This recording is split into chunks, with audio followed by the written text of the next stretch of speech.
Bonjour à tous, je suis ravie de vous retrouver aujourd'hui pour une nouvelle vidéo dans la catégorie sac à main maroquinerie. Et aujourd'hui je vais vous présenter un sac d'une marque haut de gamme, voire luxe par rapport au prix, que j'ai depuis quelques temps, que je vous avais pas encore présenté. Il s'agit de la marque Maxwell Scott. C'est une marque qui est très populaire en Angleterre, un petit peu moins en France. Quand je dis populaire, c'est dans le sens connu. Un peu moins en France, mais c'est en cours. Et du coup moi je possède ce sac qui est le modèle Paluzza ou Paluzza, qui est un sac en cuir très élégant que j'ai depuis le mois de février 2020 il me semble. Donc ça fait un petit moment que je l'expérimente. C'est un sac que j'avais reçu dans le cadre d'une collaboration avec la marque pour des looks sur mon blog et sur Instagram, donc la vidéo n'est pas sponsorisée, mais j'ai eu ce sac gratuitement. Maintenant que vous avez toutes les informations, on va commencer la vidéo, c'est parti. Pour vous resituer un petit peu, les créations Maxwell Scott sont assez diverses, c'est-à-dire qu'on a des catégories d'articles pour hommes et pour femmes, maroquinerie, articles de travail, donc sacoche d'ordinateur, cartable, etc. et un peu de petite maroquinerie, bagagerie. La particularité des produits Maxwell Scott, c'est que les sacs et tous leurs produits en général sont fabriqués en Italie, avec du cuir italien et une fabrication artisanale, ce qui expliquera le prix, on va en parler après. Donc vraiment dans le respect de la tradition de la maroquinerie artisanale italienne. Et c'est vraiment la valeur ajoutée de la marque et la plus-value qu'ils veulent donner, je pense. Donc pour ma part, j'ai choisi le modèle Paluzza, j'ai envie de dire Paluzza, ça me fait bizarre Paluzza, en taille moyenne, donc il existe un format plus grand que celui-ci. C'est un sac qui fait partie, je trouve, des plus élégants de la marque. C'est un sac assez vil, assez work, on va dire. Et moi j'ai une version, comme vous pouvez l'apercevoir, qui est en cuir embossé façon croco, bien sûr ce n'est pas du crocodile. Et ça c'est vraiment ce qui m'a fait craquer parce que je trouve que ça rajoute quelque chose au sac. Je trouve que cet effet croco ça fait toujours à la fois chic et peut-être un peu rock, mais que ça change totalement du cuir lisse. Et sur ce genre de modèle qui est assez classique, on va dire, dans sa forme, cette forme un peu trapèze, ce porté qui est très joli, porté-main, ça rajoute quelque chose en plus. Et je trouve que ça apporte vraiment du cachet à la pièce. Dites-moi ce que vous en pensez, si vous aimez bien l'effet embossé façon croco sur les sacs comme moi. Donc le sac est en cuir, je vais vous le présenter comme d'habitude en détail juste après, et est vendu avec une bandoulière qui est amovible, donc on peut l'enlever et la bandoulière est ajustable. Je voulais également noter quelque chose, je vous survends pas la marque Maxwell Scott, mais vu qu'elle n'est pas hyper connue en France, en fait je vous explique un peu quel est leur positionnement. Sachez que tous les sacs sont garantis pendant 25 ans. C'est quelque chose qui est très mis en avant sur leur site, ce qui veut dire que si vous avez le moindre problème avec votre sac, ils vont soit l'emmener en réparation gratuitement, soit vous le changez, et cette garantie de 25 ans c'est aussi, on va dire, une preuve de leur savoir-faire, de la qualité des produits. Je vous le précise dès maintenant parce que quand on va parler du prix, je pense que ça va être une autre histoire pour vous. Donc le sac est tout en cuir évidemment. Pour ce modèle, il s'agit d'un cuir que je trouve assez surprenant et très intéressant parce que comme vous le voyez, ce n'est ni un cuir trop rigide, ni un cuir trop souple. Un cuir souple, ça va vraiment être un cuir que je vais qualifier de très mou. J'adore les sacs en cuir souple. Mais vous voyez, celui-ci l'est quand même, mais il conserve une certaine rigidité et la forme du sac. C'est-à-dire que quand vous le posez, il va pas, bon là évidemment il est vide, mais il va pas totalement s'affaisser, comme par exemple un sac Gérard Darel. Et j'aime bien ce cuir parce que du coup, il est moins rigide que du cuir type cuir Saffiano de chez Michael Kors, donc moins lourd, mais il a quand même cette souplesse qui le rend agréable et je pense qu'au fil du temps, il va devenir de plus en plus souple. Je vais vous laisser avec la présentation détaillée du sac, les dimensions, sa contenance, les modes de portage et on se retrouve après. Donc voici comment se présente le sac Paluzza de Maxwell Scott. Il n'y a pas de marque apparente, seulement le petit logo ici. Donc ce sac est en cuir embossé. Il se présente comme ceci, donc avec une grande poche centrale zippée, donc sécurisable dans les transports. Vous avez à l'intérieur ici une poche plaquée zippée et de l'autre côté deux poches plaquées ouvertes, donc poche téléphone. Et du côté avant extérieur du sac ici, vous avez également une poche, donc très pratique pour mettre votre carte de transport par exemple, ou vos clés, elle peut se fermer aussi avec la petite pression. De l'autre côté par contre, pas de poche, c'est seulement un effet d'optique. Comme d'habitude, je vais vous afficher les dimensions de ce sac à l'écran. Au niveau de la contenance, alors, le retour du Tupperware qui rentre aussi bien comme ça, hop, que à plat, c'est mieux, ça dépend ce que vous avez à manger. Bien sûr, il rentre à plat. Après, il va prendre du coup pas mal quand même de place dans le sac. Bouteille d'eau, toujours ma bouteille, portefeuille, trousse. Je me sers de la poche avant pour mettre mon porte-carte et mon petit miroir. Je me sers de la poche téléphone ici. Et voilà, après vous voyez ma bouteille là, elle est un peu grande, du coup, si je veux la mettre comme ça, je ne pourrai pas fermer le sac avec la fermeture éclair. Mon parapluie, alors une fois qu'on a tout ça, honnêtement, si je le ferme pas, vu que la bouteille dépasse, je peux le poser comme ça par-dessus. Mais si on enlève le Tupperware, vous voyez, je l'ai enlevé, on peut mettre le parapluie et je peux mettre la bouteille couchée. Voilà, et du coup je peux le fermer avec la fermeture éclair. Voilà, parfait. Le MacBook, je vous parle du MacBook parce que parfois on me pose la question pour certains sacs. Il rentre en largeur, hop, en hauteur, il dépassera de ça. Voilà, vous voyez. Donc soit vous prenez un modèle, le modèle plus grand, parce que lui du coup c'est pas le plus grand modèle, soit il dépassera comme ça et vous ne pourrez pas fermer votre sac, mais il passe. Après il n'y a pas énormément de place du coup à l'intérieur une fois qu'il y a le MacBook Air. Mais je vous le montre parce qu'on me pose des fois la question. Alors au niveau des modes de portage de ce petit sac, on peut le porter bien sûr en long à la main. On peut le porter à la saignée du coude, la poignée est faite pour, et même si vous avez un manteau ou une veste, il y a un peu de place. Ensuite, la bandoulière qui est réglable permet un port épaule évidemment, comme ceci. Vous voyez, moi je l'ai réglé de façon à ce qu'il tombe pas trop bas. Je fais 1,65 m pour référence, mais aussi en crossbody. Donc là il faudrait peut-être rallonger un petit peu la bandoulière pour le crossbody pour moi, mais avec un manteau notamment et tout c'est possible. Après ouais, les poignets ne s'abaissent pas vraiment, c'est pas trop le but, donc en crossbody vous aurez les poignets comme ça, mais c'est possible.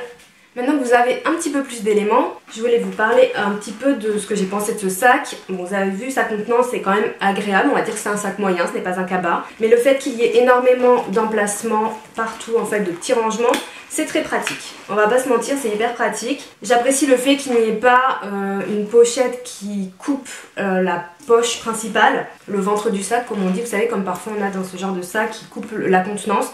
Donc ça, il n'y a pas, mais il y a quand même beaucoup de petits rangements partout. Et je trouve ça très cool. On peut également fermer le sac avec une fermeture éclair pour le sécuriser. Personnellement, j'ai pas mal utilisé ce sac depuis que je l'ai, malgré le confinement, et après j'étais passée un petit peu en mode été, mais je l'ai quand même pas mal utilisé, notamment pour aller travailler. C'est un sac, comme je vous disais, qui fait élégant. J'aime aussi le fait que, comme la marque n'est pas très connue, même s'il y a un petit, voilà, il y a un petit, juste le petit logo ici, mais il n'y a pas de nom de marque, c'est un petit peu moins voyant, c'est plus discret, mais on voit quand même que c'est un sac qui est de très bonne qualité, mais sans tout le côté bling bling de l'effet marque. Ou dans certains contextes, c'était plus aisé pour moi de prendre ce sac que par exemple mon sac Louis Vuitton. Et même, on en a déjà parlé ensemble, au niveau de l'affichage de la marque, d'ailleurs j'ai eu des commentaires de certains d'entre vous il n'y a pas si longtemps, notamment dans la rue, certaines me disaient qu'elles pouvaient se sentir un peu en insécurité avec leur sac de marque à certains moments, à certains endroits, dans certains contextes. Du coup, pas ce problème avec ce sac là, donc je me sens assez à l'aise vis-à-vis de ça. Et sachez que je rejoins votre avis, moi aussi, parfois je ne me sens pas totalement sécurisée de prendre mes sacs Vuitton dans certaines conditions. Malheureusement, c'est pas bien, mais c'est comme ça.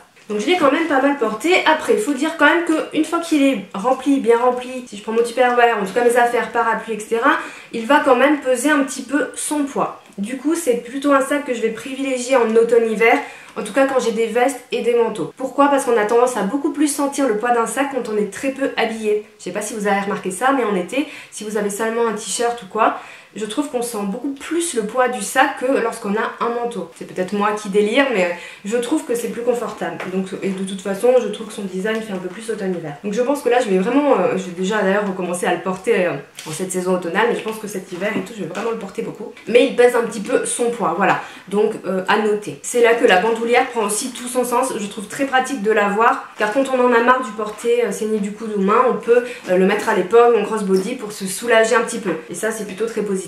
Je vais parler du prix, ensuite je vous donnerai mon avis sur les avantages et les inconvénients. Donc ce sac, le modèle Palooza, petit modèle chez Maxwell Scott, est vendu, et par contre je tiens tout de suite à préciser, c'est un des modèles les plus chers de la marque, pour pas que vous fassiez non plus une fausse idée sur toute la marque. Il est vendu 797 €. Donc c'est quand même un beau cadeau que m'a fait la marque, vous en conviendrez. Donc presque 780 €. Comme je viens de vous le dire, c'est un des modèles les plus chers. Il y a des modèles qui sont beaucoup plus abordables. Vous pouvez quand même, si jamais la marque vous intéresse, faire un tour si vous n'avez pas un budget de 700 €. Voilà, je préfère tout de suite vous rassurer par rapport à ça. Alors, est-ce que ce prix est justifié? Le fait est que, comme je vous le disais au début de la vidéo, Maxwell Scott, c'est pas une marque qu'on connaît énormément en France. Donc là, peut-être que tout de suite, vous allez me dire 780 €, waouh, c'est pas Louis Vuitton, quoi. C'est cette marque, c'est trop cher. Parce qu'on n'a pas une connaissance très aiguë de cette marque en France. Donc forcément, vu comme ça, même moi, hein, quand j'ai vu le prix, je me suis dit, waouh. Cependant, il faut quand même prendre en compte plusieurs choses. La qualité du cuir. ce savoir-faire artisanal qui est vraiment mis en avant, le fait que tous les sacs sont fabriqués en Italie à la main avec du cuir de qualité, qui a une garantie de 25 ans sur la marque. Après évidemment j'ai pas des années de recul sur ce sac, c'est pas à moi encore une fois de vous dire si c'est cher ou si c'est pas cher, si vous devez acheter ou pas. Je vous donne les informations que j'ai à titre informatif. En tout cas ça demandera de faire un effort de cagnotte pour s'offrir une pièce. J'ai déjà vu une partie promotion sur leur site, un onglet promotion, où il peut y avoir des réductions sur certaines pièces, donc à guetter. Je sais pas s'ils font des soldes ou des ventes privées. Des soldes je pense pas, mais peut-être des ventes privées ou Black Friday, c'est bientôt en plus, etc. Alors les points positifs et négatifs. Donc les points positifs, la qualité des matériaux utilisés. Comme je vous disais, j'aime beaucoup ce cuir semi-souple, semi-rigide. Le sac est très beau. Alors là, vu que je l'ai depuis pas très longtemps, il n'a pas encore patiné, vous voyez, il est encore un peu brillant et encore il commence à être un petit peu mat, moi j'adore. Après je l'ai quand même porté quand même pas mal en condition, sous la pluie, etc. Vu que le cuir est traité, il n'y a aucun problème. Je n'ai eu aucun accroc, ni même dans les coins, rien du tout. Alors je ne vous ai pas montré, c'est pas vraiment des patins, mais il y a ça en dessous. Par rapport à mon sac Sophia de Furla, ma dernière vidéo présentation sac à main, je vous invite à aller voir, où je vous disais que déjà je trouvais que les coins pouvaient facilement être un petit peu râpés. Alors certes on n'est pas du tout sur la même gamme de prix, mais tout ça pour dire que lui j'ai beaucoup plus utilisé, j'ai un peu trimballé dans le métro, et vu que j'ai du cuir traité je fais quand même moins attention, même si je fais attention à mes affaires. En tout cas là il n'y a aucune trace d'usure, en gros il pourrait être vraiment comme neuf. Si ce n'est voilà les traces du cuir qui vit. Je l'ai traité avec mes produits spécial cuir, je ne l'ai pas imperméabilisé parce que le cuir est déjà traité et je l'ai pris sous la pluie, j'ai pas vu de problème. Donc je pense que ça doit être un sac qui est assez résistant, en tout cas de l'utilisation que j'en ai eu depuis février 2020. Après on a été confinés aussi. Autre point positif, cette garantie de 25 ans sur un sac. Après, à voir où elle va, hein. On sait parfois que les maisons de luxe, bon, il y a peut-être parfois des failles au niveau des garanties. Là j'ai quand même eu l'impression qu'il y avait un peu une garantie tout risque. C'est quand même un point positif de savoir que votre sac peut être assuré pendant autant de temps. La production et le savoir-faire italien, pour moi, c'est aussi un point positif. Si vous êtes comme moi amoureuse de maroquinerie, au-delà des marques, que vous êtes amoureuse du savoir-faire, de la création du sac, des matières, bien au-delà d'un prestige de luxe ou pas, voilà, c'est le genre de sac que vous aimeriez avoir. Et après, niveau praticité, ben, toutes les poches, le format pratique pour le quotidien, etc. Au niveau des points négatifs, le prix. En tout cas pour ce modèle, presque 780 €, évidemment c'est un prix qui nécessite un investissement. C'est là que je me rends compte de la chance que j'ai d'avoir ce sac. Hein. C'est pas accessible à tout le monde, en tout cas pour ce modèle. Autre point négatif que j'ai pu relever, son poids, qui une fois bien rempli, voilà, peut peser un peu son poids. D'où le fait que je vous recommandais plutôt de le mettre en automne-hiver avec un manteau. Je fais un petit tour rapide sur le site Maxwell Scott pour vous donner d'autres prix. Parce que je trouve que c'est pas représentatif de tout ce que propose la marque. Après les prix sont relativement élevés quand même hein, pour ce genre de maroquinerie italienne faites main, etc. Donc là par exemple j'ai un sac qui va être à 334 €. C'est quand même plus abordable que plus de 700 €. Là j'en ai qui sont aux alentours de 600 €, donc on reste quand même dans des prix élevés. Là j'en ai à 400, 500 €. On va dire qu'on va tourner entre... Ah, j'ai 288 €. Qui dit mieux? Je cherche le moins cher pour vous donner une idée. À mon avis c'est celui-ci parce que c'était le plus petit. Donc au niveau des sacs, le moins cher sera à 288 €, ce qui est quand même élevé, certes, mais moins inaccessible comme je vous le disais que le plus cher. Je cherche le plus cher.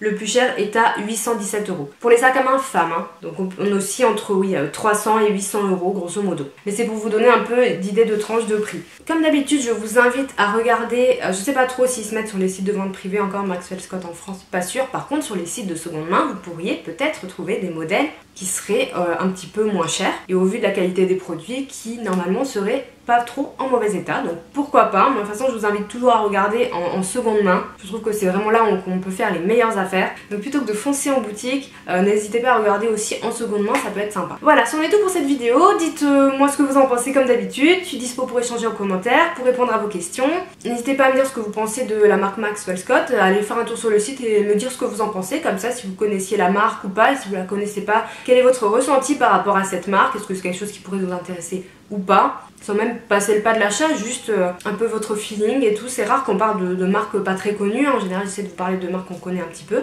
donc ça change un peu, je trouve ça encore une fois intéressant, mais moi je pourrais parler des heures de ce genre de trucs. N'hésitez pas à me suivre sur Instagram et à m'envoyer des messages privés si vous voulez échanger aussi sur le sujet. Attendez, qu'est-ce qu'il faut dire? Likez la vidéo si elle vous a plu et abonnez-vous si vous en avez envie. Voilà, ça c'est mes phrases à la fin, mais toujours si vous en avez envie, hein, vous savez. Sur ce, je vous souhaite une bonne journée. Je vous souhaite une bonne journée, je fais de gros bisous et je vous dis à bientôt. Ciao!